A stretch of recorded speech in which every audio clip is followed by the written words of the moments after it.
before we go to the anterior uveitis.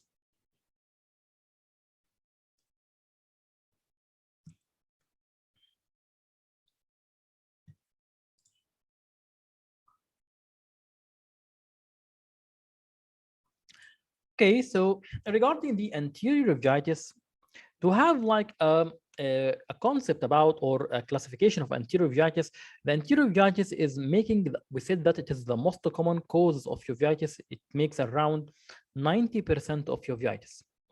It can be either acute or chronic, and further classification, it can be either non-granulomatous or granulomatous. So let's see what are the common diseases under each one of these categories.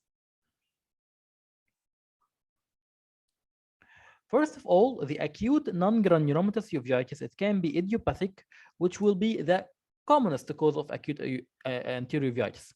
So again, the commonest cause of uveitis is anterior uveitis. The commonest cause of anterior uveitis is idiopathic. The second commonest cause of acute anterior uveitis will be the HLA-B27 associated. What are these diseases that are associated with the HLA-B27 uveitis? Are the ankylosing spondylitis, Reiter syndrome, inflammatory bowel disease, and psoriatic arthritis. Other causes, it will be glomerulocyclitic crisis, lens-induced uveitis, IOL-induced uveitis, like what's called iris chafing, drug-induced uveitis, tubulointerstitial nephritis, and the Kawasaki disease. Regarding the granulomatous, acute granulomatous uveitis, it could be either phacoantigenic uveitis or post-operative endophthalmitis. It will cause acute and posterior, of course, so it will be panuveitis. For the chronic, it will be either non-granulomatous uveitis, as in juvenile idiopathic arthritis, and this is the commonest cause of chronic anterior uveitis. It is the juvenile idiopathic arthritis. Or it can be due to Fox heterochromic uveitis, which will be unknown, cytomegalovirus, idiopathic anterior uveitis again. The granulomatous can be, usually it is a part of panuveitis. So the anterior uveitis will be a part of panuveitis. It can be either infectious or non-infectious. For infectious, it can be due to syphilis, tuberculosis, leprosy, brucellosis, toxoplasmosis, cryptococcosis, propionibacterium acne, and HIV. For the granulomatous or chronic granulomatous, it will be the sarcoidosis, Voctocanaga and the sympathetic ophthalmia, phacoantigenic uveitis again, and the multiple sclerosis. Let's start with the HLA-B27 associated uveitis. So let's first put some or define some facts about the HLA-B27 associated uveitis. If you want to see which disease or which case of uveitis have been highly linked to the HLA-B to HLA types, it will be the HLA-B27.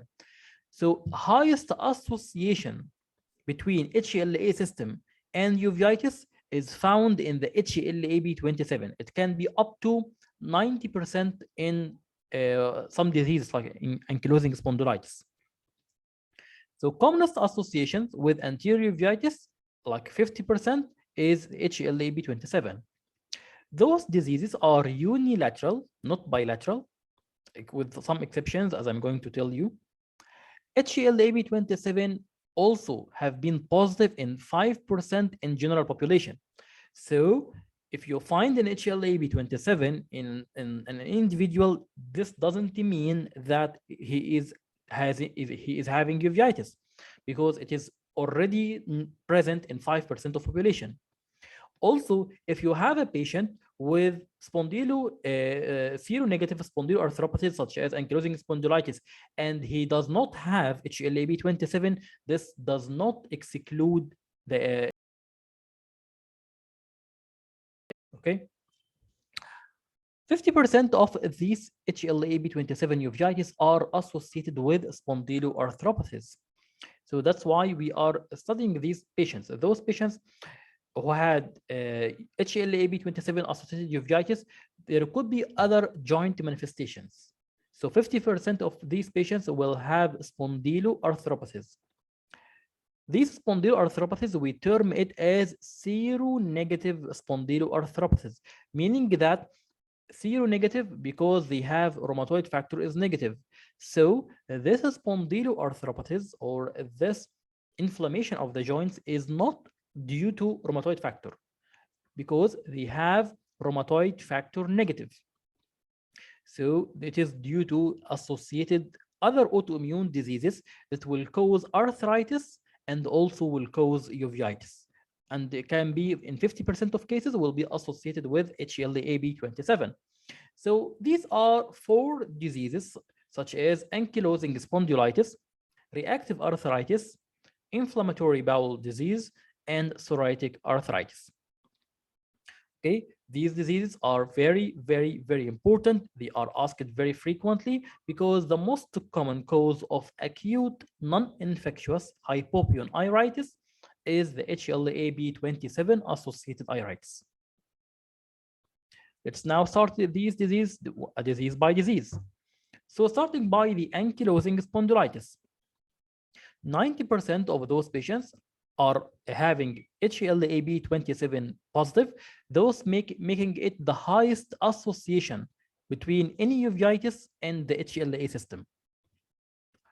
It is present at young men, and those patients typically will complain of low back pain and the stiffness, which is more in the morning. Very important clue in the scenarios. Low back pain and the stiffness in the morning. So these are the symptoms regarding the signs. When you examine those patients, you will find episcleritis and scleritis. And also there will be acute non-granulomatous anterior uveitis with high fibrin content. This you see here, the high fibrin content in these patients with acute non-granulomatous anterior uveitis. This is present in 25% of patients. Regarding the systemic features, those patients will have arthritis. This arthritis has a tendency to involve the large joints of the sacroiliac joints and also involve the peripheral joints. Also, they will have other systematic associations apart from the joints, such as aortic insufficiency and pulmonary apical fibrosis. With the investigations for those patients, you should do sacroiliac X-ray, and it will show the presence of inflammation of the joints and also shows sclerosis, narrowing of the joint space. Also, doing the lumbar spine X-ray will find this characteristic shape of the lumbar vertebrae. It is called the bamboo-shaped spines. Bamboo-shaped spines. Okay, so this patient is having ankylosing spondylitis. The next disease under the category of HLA-AB27 associated uveitis are the patients with reactive arthritis syndrome. This disease was previously termed as Reiter syndrome. Those patients have HLA-AB27 associated uveitis in 75%. It is more common in males, the same like the previous one, and it can be triggered by episodes of diarrhea or dysentery. So this is very important. Let me explain this to you. Those patients you see in the ocular features, they will have conjunctivitis. So if you just take a swab from the conjunctiva in those patients and examine it under the microscope, would you expect that those patients will have any microorganisms or any bacteria? As I'm telling you, this can be triggered by episodes of diarrhea or dysentery. So it occurs usually after intestinal infection, such as by Salmonella or Shigella or by Campylobacter or Yersinia.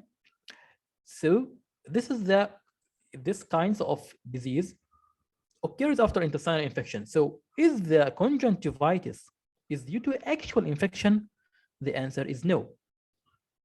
This disease is called reactive arthritis. So this conjunctivitis and the other systematic and ocular associations are due to cross-reactivity.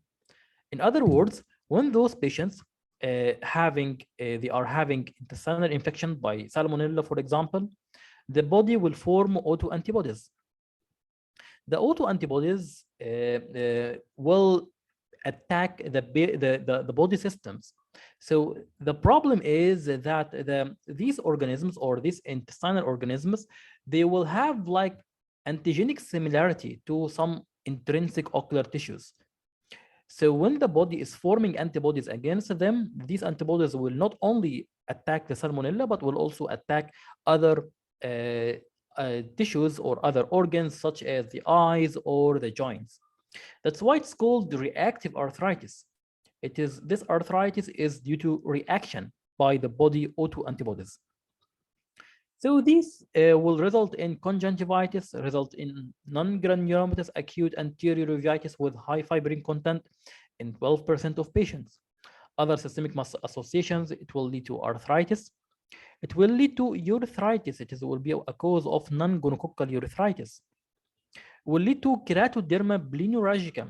This is a scaly skin lesion present on the sole of the foot and hands, and also will cause cercinate balanitis, like there is inflammation, scaly erythematous rash of the distal pins. In order to remember this disease, there is a famous mnemonic. It is called can't see, can't pee, can't climb the tree. Can't see, can't pee, can't climb the tree, meaning that can't see, he has keratoconjunctivitis with acute granulomatous, non-granulomatous acute anterior uveitis. Can't pee, he has urethritis. Can't climb the tree, he has arthritis. So remember this triad for reactive arthritis syndrome, what's called previously Reiter syndrome. The third disease in this spectrum of HLA-B27 and also associated with the HLA-B17 is called the psoriatic arthritis. This disease has certain differences which make it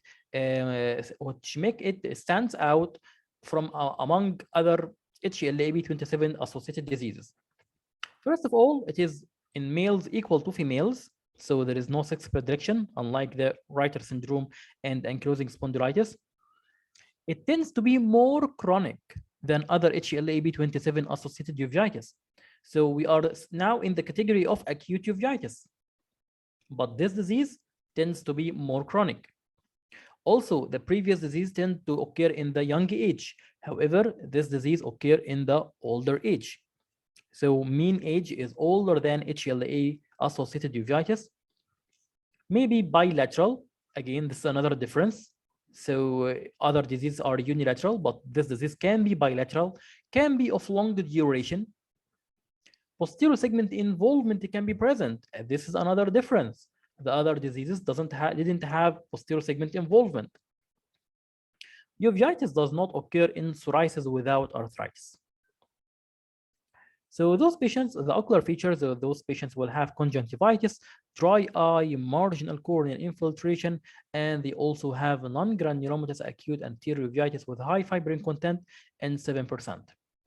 Systemic features include the arthritis, as you can see here, arthritis in the hands and feet, sacroiliac joints, and psoriatic skin changes and nail changes.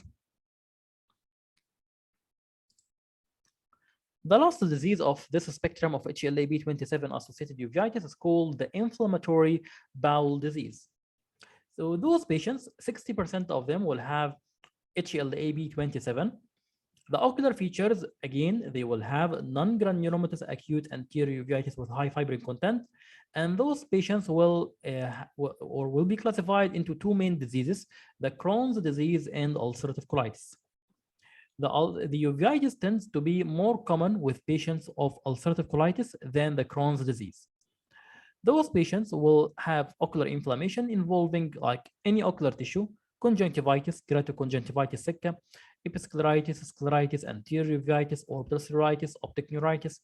Systemic features include arthritis, erythema nodosum, pyoderma gangrenosum, hepatitis, and sclerosing cholangitis. Investigations to diagnose it, those patients needed to do barium studies or barium swallow in order to diagnose the ulcerative colitis present with pseudopolyposis and this Crohn's disease present with a stricture in the colon. So those patients need to be referred for GIT consultation and barium studies.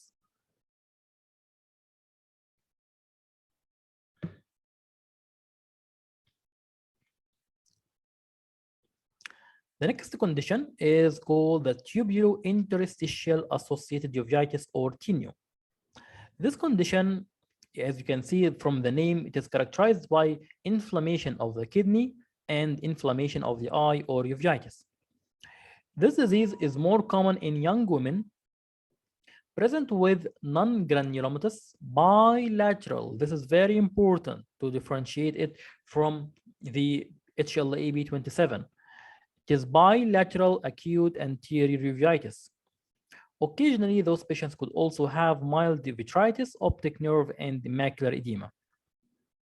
So what are the systemic features? There are certain criteria that are needed for diagnosis of this condition, which depends on the inflammation of the kidney. So this will result in abnormal serum creatinine level due to decreased creatinine clearance. The inflammation of the kidney will decrease the clearance of the creatinine, leading to high serum creatinine level.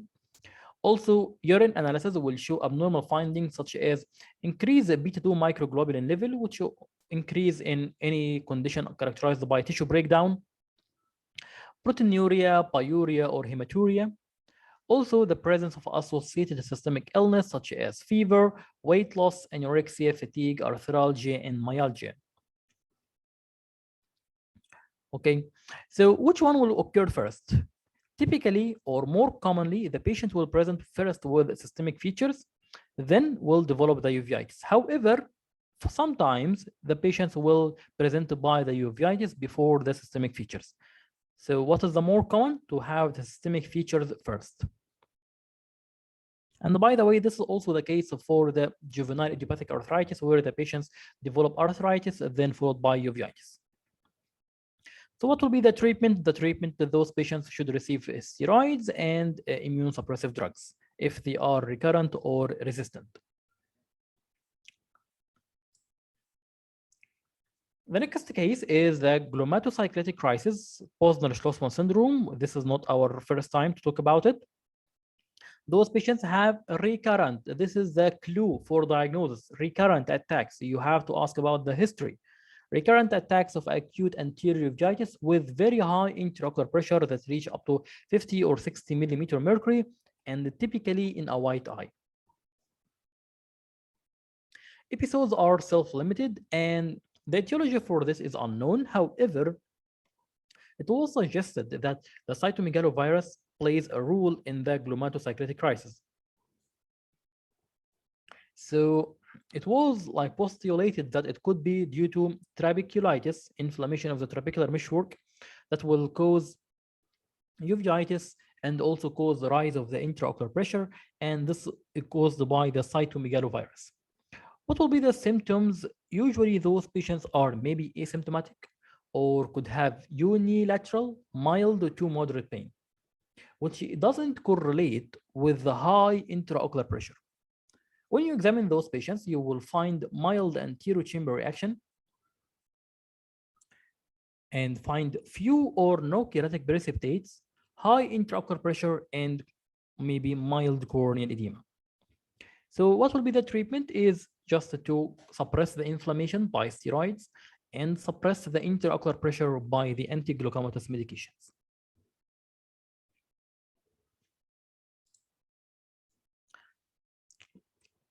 Now, again, this is not the first time to talk about the lens-induced uveitis. The phacolytic uveitis is caused by blockage of the trabecular meshwork by macrophages, which engulf the lens proteins.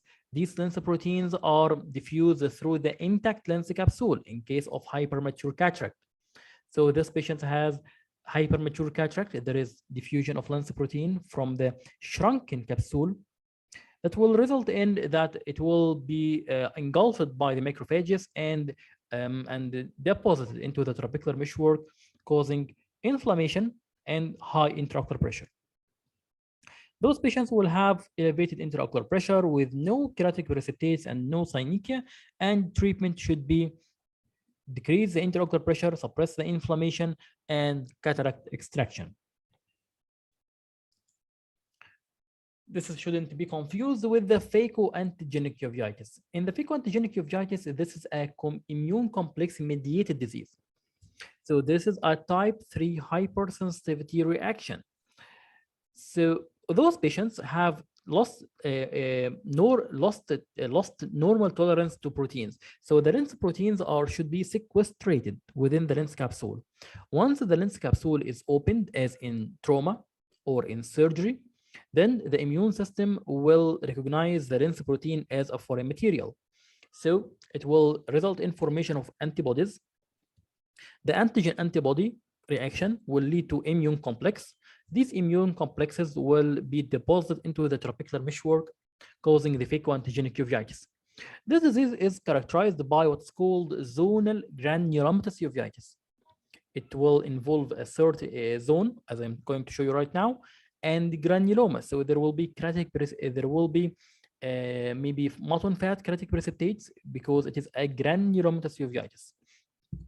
So there will be here, like, this is the lens material, and this lens material will be present with zonal pattern, or the pathology will take a zonal pattern. So there will be polymorphin nuclear leukocytes infiltrate this central lens material, and there will be epithelioid cells and giant cells surrounding this lens material. That's why we are saying it is a granulomatous inflammation, surrounded by an outer zone of lymphocytes and plasma cells. Okay, so this will be how does the pathology of this disease looks like.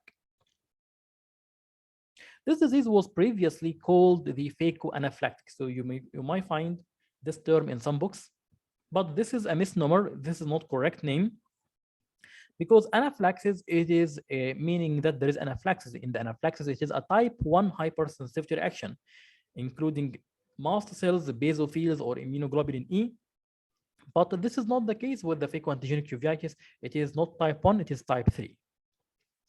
So those patients will have moderate anterior chamber reaction, keratic precipitates on the corneal endothelium and anterior lens surface, low-grade vitritis, synechial formation, and residual matter in the anterior chamber. Also, it's worth mentioning that it is not mandatory to have a granulomatous keratic precipitates in such case. Those patients could have either granulomatous or sometimes non-granulomatous, but most commonly it will be granulomatous. For the exam, it will be, if it asks about the phacoantigenic uveitis, then it is granulomatous uveitis. If it says specifically that it has always to be granulomatous uveitis, then the answer is no. Treatment should be medically with steroids and equosuppressants and surgical removal of the lens material.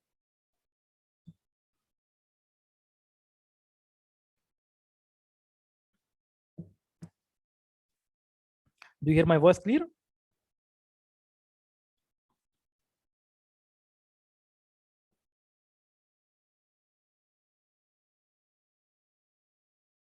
Okay.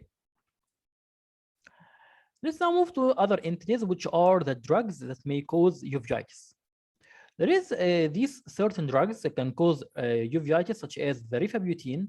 This is an antibiotic used for treatment of Mycobacterium avium, and the antibiotics in general have been linked with uveitis.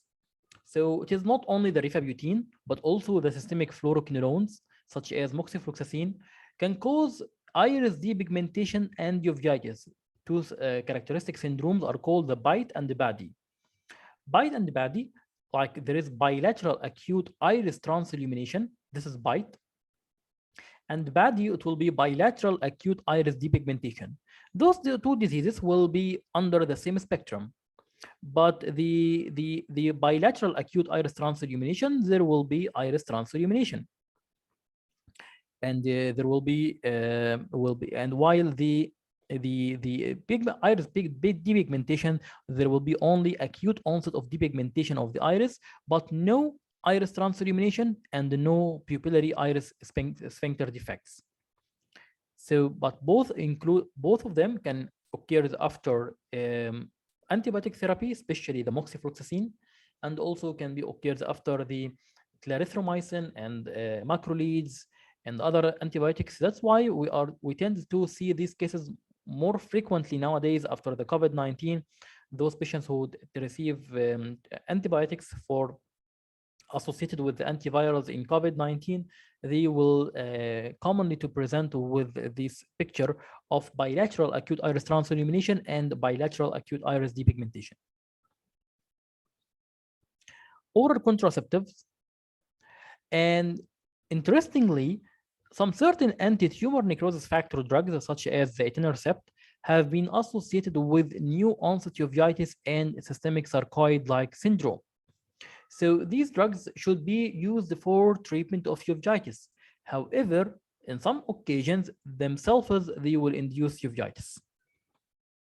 Some vaccines, such as BCG, influenza vaccine, preferred protein derivative, some other drugs such as anti-glucomatous, metoprolol, anticholinesterase inhibitors, prostaglandins F2 alpha analogs. All these drugs have been associated with uveitis.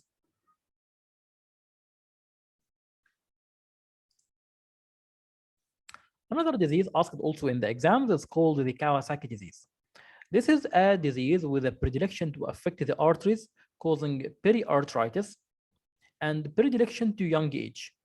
So it occurs more in children less than 5 years old and more common of the Japanese descent.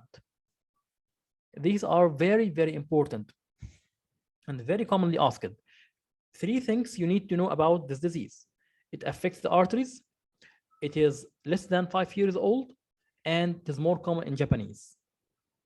These are common areas to be asked in the MCQs. So what will be the diagnostic criteria? You need 5 out of 6 criteria to diagnose this disease. Like fever, bilateral conjunctivitis, which occurs in 90% of patients, mild bilateral non-granulomatous uveitis, and around 80% of patients, rash and cervical lymphadenopathy, oral lesions such as fissures and strawberry tongue. This is very important and characteristic for this disease. They will have lesions of extremities, edema, erythema, desquamation, and polyarthritis. The treatment of those patients should be aspirin to prevent any thrombus, and systemic steroids are contraindicated. This is very, very important and asked in the exams. Should you give steroids in those patients? So you would say Kawasaki, it looks like an autoimmune disease, so why shouldn't we give steroids? No, those patients will have very weak arterial wall. Steroid will increase the risk of coronary artery aneurysm. So no, don't give steroids. The treatment should be aspirin, because the complication of this disease, like 15% of those patients will develop coronary arthritis. So inflammation in this disease affecting the arteries, including the coronaries. If it affects the coronaries, causing coronary arthritis, this will result in coronary artery aneurysm or myocardial infarction. And the systemic steroids will just increase this risk. Prognosis, so it will be like 0.3% mortality in those patients. So remember Kawasaki, it looks like a Japanese name. This is a disease of the Japanese with arterial affection, and steroids are contraindicated. So all these diseases are characterized by presence of acute uveitis. Let's now talk about the chronic uveitis, the chronic anterior uveitis. Those patients are having inflammation of the anterior segment, which is persistent and relapses less than 3 months after discontinuation of the therapy. So that's why it's called chronic. It will persist for years, and the patient is not symptoms free even under the treatment. That's what makes it different from the anterior uveitis. This kind of inflammation usually starts insidiously, meaning that it will not be present acutely. And usually there is no typical symptoms of redness and pain and photophobia. This is usually variable. Even sometimes patients will have no symptoms, and the disease can be unilateral or bilateral, and the amount of inflammation is variable, and those patients will have common cause of loss of vision, which is the cystoid macular edema. Okay, so what I want to say here, that the commonest cause of chronic anterior uveitis is the juvenile idiopathic arthritis. Again, the commonest cause of chronic anterior uveitis is the juvenile idiopathic arthritis. So this is a disease of young patients usually starts less than, or in young patients less than 16 years. And when there is, or the definition of this disease, when there is idiopathic arthritis that is not related to rheumatoid factor, or not related to rheumatoid arthritis, that occurs in young patients less than 16 years old and lasts at least for 6 weeks. This is the commonest childhood anterior uveitis, making around 1 to 1,000, and there is little or no correlation between ocular and joint inflammation. So as I'm going to show you right now, even if you want to have a correlation, maybe that the less the joint affection, the more the incidence of uveitis. This is by the incidence, but the amount of inflammation, there is no correlation. So this disease is classified into according to the affection of joints and systemic disease, systemic affection, into 3 subtypes: the oligoarticular, or sometimes referred to as polyarticular, polyarticular, and the Still's disease. What will be the difference between the 3? In the oligoarticular, the number of joints is 4 joints or less. Like this patient, she has swollen knee joint, swollen elbow joint. She has 2 joints, so this is an oligoarticular. If the joints is more than 4, then it's called polyarticular. If there is any number of affection joint in the Still's disease, there is no rule here. The oligoarticular tend to be more in the early childhood, while in the polyarticular more in the late childhood, while in the Still's disease occurs at any age. Sex here also a very important differentiating factor, because in oligoarticular it will be around 85% of patients will be females. Only 15% of patients will be males, so the ratio will be around 5:1. So very common in females. In the polyarticular, it will be like around 70% of patients will be females, while 30% of patients will be male. It will be like 3:1. In Still's disease, it is 50-50. So if we want to say which one will be equal in both sexes or even more common in males, it will be the Still's disease. This is one important differentiating factor. The most important thing here, why we are studying this disease, is due to the incidence of iridocyclitis or the chronic anterior uveitis. So it was the highest in the oligoarticular. It was 20% in the oligoarticular, and it is 5 to 10% in the polyarticular, and it is rare in the Still's disease. So you see, the least number of the joints affection, the highest number of uveitis. There is no systematic associations in the oligoarticular or polyarticular, but in Still's disease, there will be high fever, rash, organomegaly, and the polyserositis, like inflammation of the pericardium and the pleura. So remember that Still's disease, S for S, Still's for systemic. So Still's, there is systemic associations. Okay, what will be the clinical features of those patients? The clinical features of uveitis usually occurs after arthritis, as we agreed. So those patients usually are preceded by arthritis, then uveitis. It is a chronic anterior uveitis. It is non-granulomatous.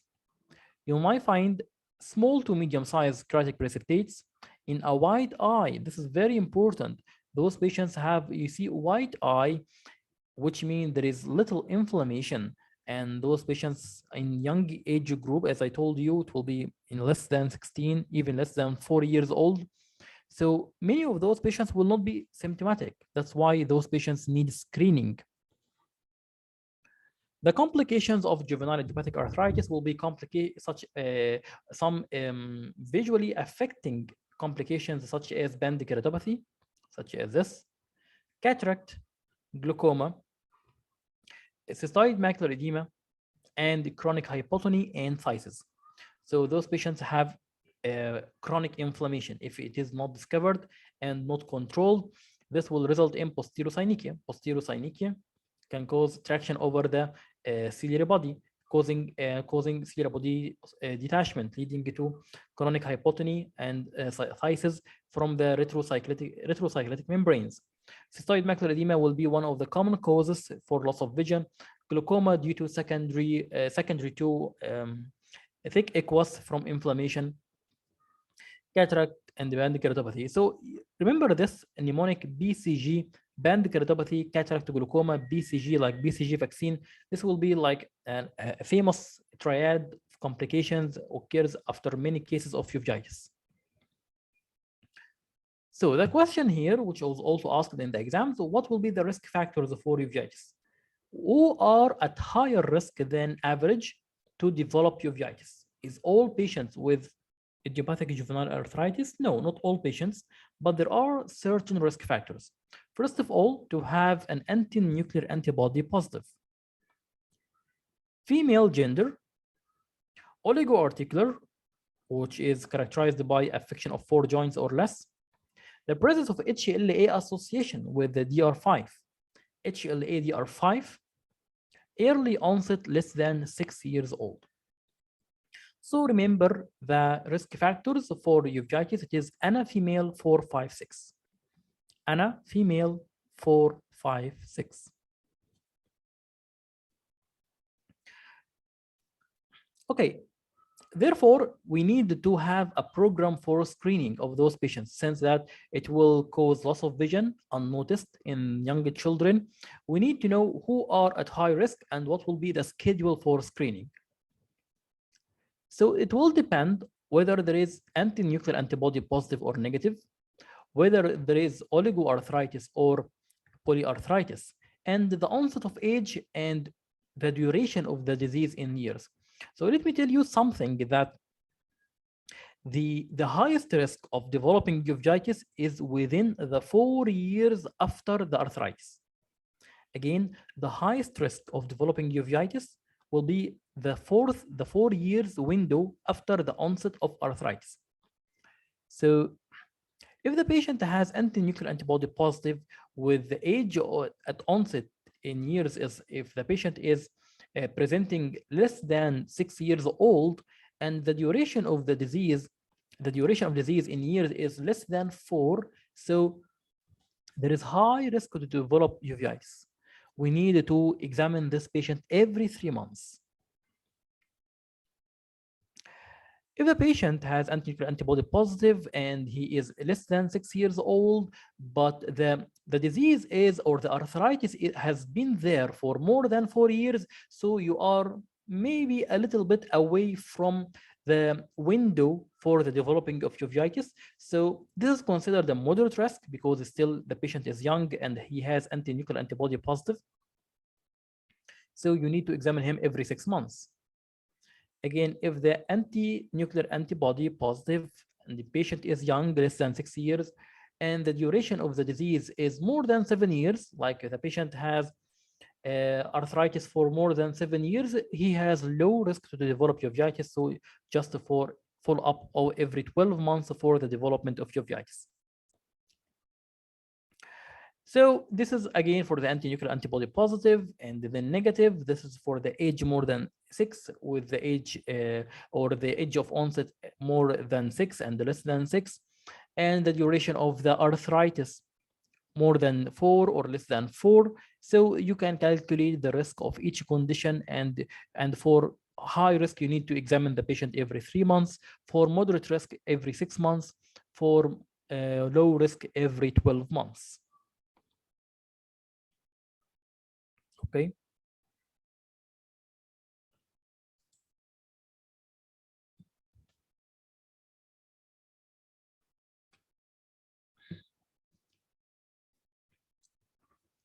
The next disease is called the Fuchs heterochromic ileal cyclitis. Again, it is not our first time with this disease. This disease has a tendency to affect the young adult females. It tends to be unilateral, and its etiology is unknown. However, it has been linked to ocular toxoplasmosis, herpes simplex virus, rubella, and cytomegalovirus. This also was asked before in the MCQs. So what will be the clinical features of those patients? Those patients usually are asymptomatic. So they will present for, or they will be asymptomatic for many years. And this is strange.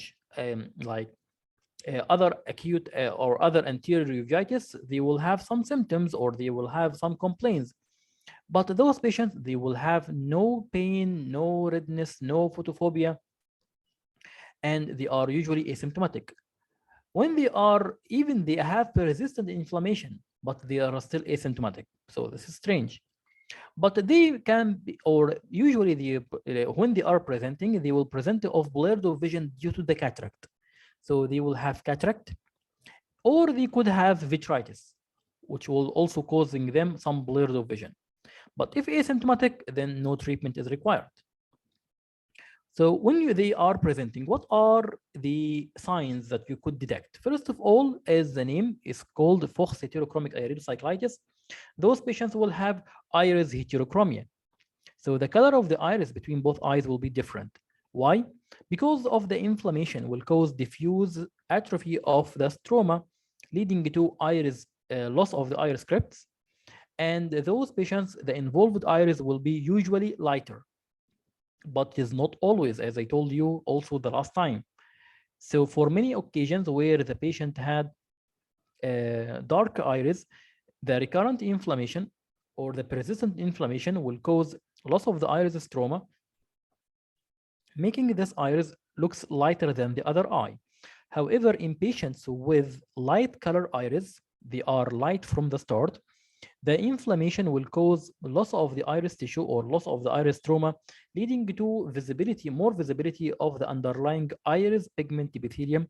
So the affected iris will be darker. Okay. 15% of those patients will be bilateral. The keratic precipitates are present. There will be small keratic precipitates, not large, not mutton fat, white. Usually they are not pigmented. They are still late in shape, and they are diffuse. This is very common, or this is very important. Usually in cases of uveitis, the kipes will be at the lower third of the cornea due to the convection current of the aqueous, but those patients, the kipes will be dispersed all over the cornea. You see here, the kipes here and here and here and here, present everywhere. They are diffuse.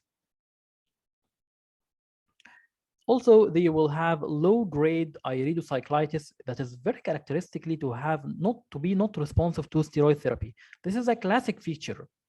So there is a persistent inflammation that is not causing symptoms to the patient and also not responding to the medical treatment.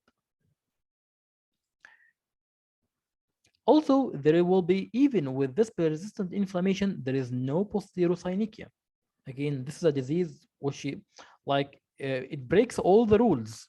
Persistent inflammation with no posterior synechia, and the cataract here is very common. And the commonest or all kinds of cataract can occur in those patients, but the most common is the posterior subcapsular cataract. Fine angle vessels you might find during gonioscopy. So you will, when you see those patients will have new vascularization, these new vessels or fine blood vessels present at the angle, and when you do gonioscopy, they may bleed. And during cataract surgery, when you are doing paracentesis in those patients, you may injure these vessels, leading to intraoperative hyphema, something called the Amsler sign. Amsler sign. So if this patient doesn't have any problem, so why should we bother about him? We will having, because those patients could have cataract. So if the patient doesn't have any problem, or most of cases doesn't require any therapy, but for patients who have cataract, those patients will need cataract removal. And for patients who have glaucoma, so the glaucoma here is the most sight-threatening complications that will need medical treatment or surgical treatment, depending on the condition. Okay, so here is the glaucoma is the most sight-threatening complication.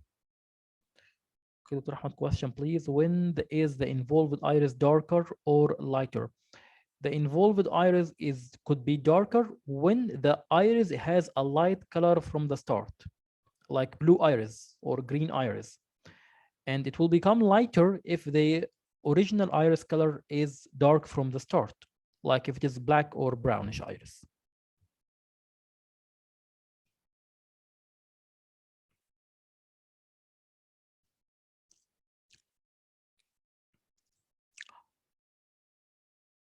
Another condition, which is a viral uveitis, the cytomegalovirus uveitis. This is one of the rare causes of chronic anterior uveitis. So cytomegalovirus has been recognized as a rare cause of persistent anterior uveitis accompanied by severe increase of the intraocular pressure. And if we want to say something about the viral uveitis, it will be the very high intraocular pressure. It will tend to causing what's called hypertensive uveitis. So very important clue for the viral uveitis is the rise of the intraocular pressure. It could be associated with the blurred vision, eye pain, conjunctival injection.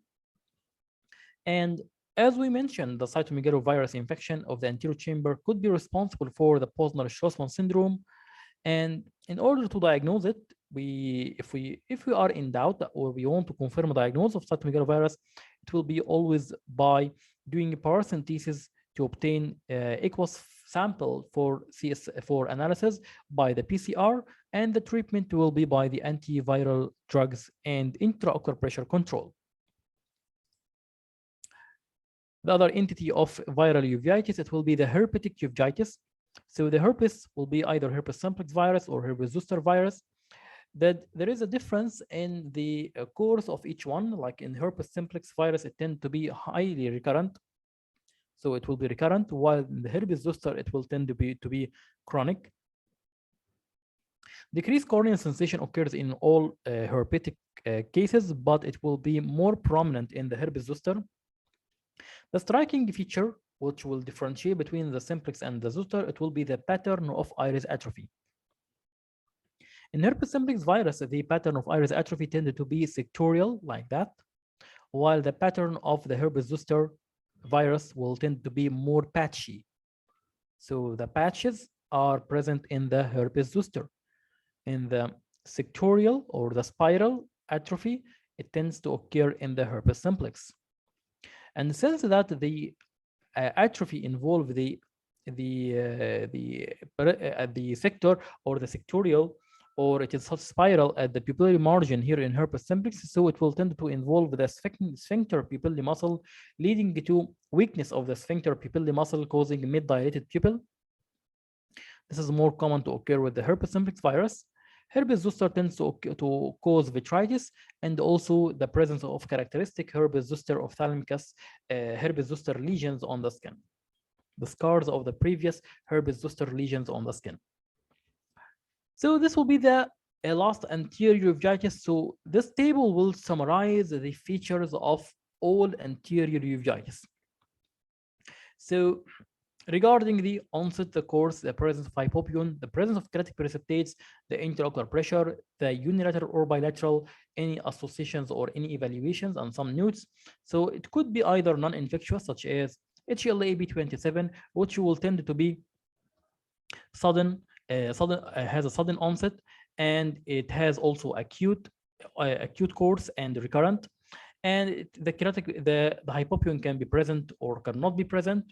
So it can be yes or no. It has a keratotic precipitates, the intraocular pressure is low, it is unilateral, associated with the HLA-AB27, and there are episodes unilateral but can affect both eyes at different times. There is low back stiffness, plantar fasciitis, Achilles tendonitis that occurs in the ankylosing spondylitis. The juvenile idiopathic arthritis tended to be insidious with chronic course and no hypopyon. Is non-granulomatous keratotic precipitates. Variable intraocular pressure can be high in the early of the disease or low due to ciliary body detachment by cyclic membrane. Tend to be bilateral, and diagnosis can be made by clinical diagnosis and anti-nuclear antibody and dermatology consultation. It, it can be asymptomatic in most of cases due to as they are children with white eyes with no inflammation, but band keratopathy and posterior synechiae are common. Tubulointerstitial nephritis and uveitis tend to be sudden, acute, and with no hypopyon, with non-granulomatous creatic precipitates, variable intraocular pressure, and bilateral. We said that.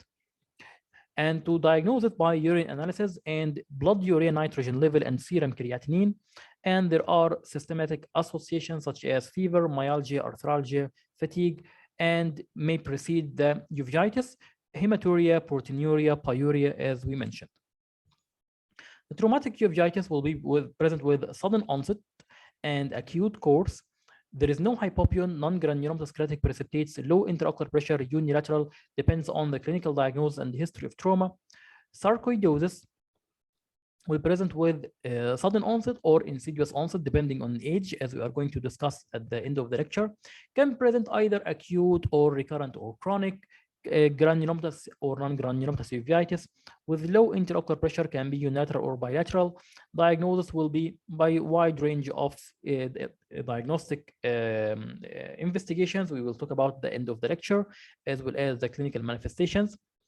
Behçet disease will present with sudden onset, acute or recurrent or chronic, with or without hypopyon, non-granulomatous uveitis, low intraocular pressure, unilateral or bilateral, with the evaluation and diagnosis will be also discussed at the end of the lecture. Fox heterochromic iridocyclitis with insidious onset, chronic course, non-granulomatous, no hypopyon, non-granulomatous creatic precipitates, and it is still late in shape. High intraocular pressure. Remember, the high intraocular pressure, the glaucoma, is the commonest cause of visual deterioration or the most sight-threatening complications in those patients. Tend to be unilateral. Glomerulocyclitic crisis, it will be sudden, recurrent. This is what will make it different from the Fox heterochromic iridocyclitis, the onset and the course. This is sudden, while the Fox will be insidious. It will be recurrent, while the Fox will be chronic. It will be no hypopyon, non-granulomatous creatic precipitates, or no KBs. It could be no KBs, and very high intraocular pressure and unilateral. And finally, the syphilis will also be discussed at the end of the lecture. It can be either sudden or insidious, will present acutely, usually no hypopyon with granulomatous or non-granulomatous KPs, low intraocular pressure, unilateral or bilateral. Herpes simplex virus, herpes zoster virus, cytomegalovirus, all these are the viral uveitis, will present with hypertensive uveitis. Can be present either sudden or insidious, can be acute or recurrent or chronic. The hypopyon usually are no hypopyon. The creatic precipitates are granulomatous or non-granulomatous. The intraocular pressure is variable but usually high, and laterality it is usually unilateral. The TB will be either sudden or onset, sudden or insidious, can present acutely or chronic, can be with no hypopyon, granulomatous or non-granulomatous with variable intraocular pressure, and unilateral or bilateral, with the diagnostic clues for the tuberculosis. So this table will summarize all infectious, non-infectious, granulomatous, non-granulomatous, acute, and chronic cause of acute anterior uveitis. I hope that this is clear.